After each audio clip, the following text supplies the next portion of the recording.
A group of faith leaders in Lorain County now calling for an end to gun violence in their community after the February double killing of two single mothers. They told News 5's Emily Hamilton repairing the community won't be easy, but it starts with getting guns out of the hands of the wrong people.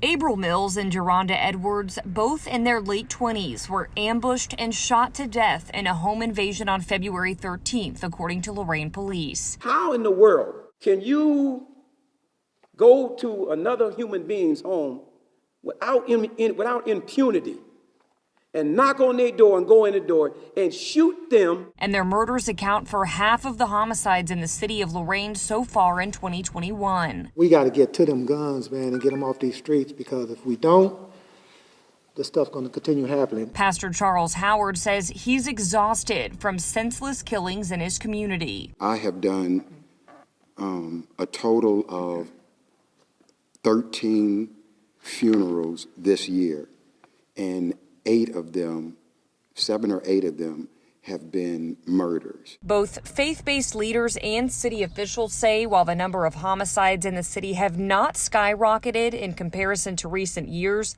gun violence and the number of people illegally operating firearms has. And Virginia Beckman of Genesis House, the only women's shelter in Lorain County, says the deaths of Mills and Edwards are part of a larger issue. Lorain County has a problem specifically with violence against women, gender-based violence. While the deaths of Mills and Edwards are not being investigated as instances of domestic violence, Beckman says there's still a correlation between that home invasion and DV crimes here in Northeast Ohio. When there's a cultural acceptance of gender-based violence and violence against women, that increases the likelihood. Lorain Mayor Jack Bradley says in an attempt to curb violence in the city, he's asking county prosecutors to come down harder on those charged with weapons crimes. Weapon under disability.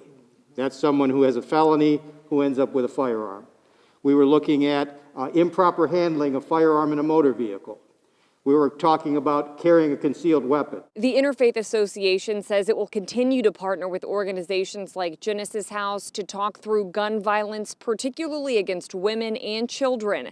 And they also harped on the importance of male role models for teens in this community, citing gun violence in teens as young as 13 years old here. Reporting in Lorain, Emily Hamilton, News 5.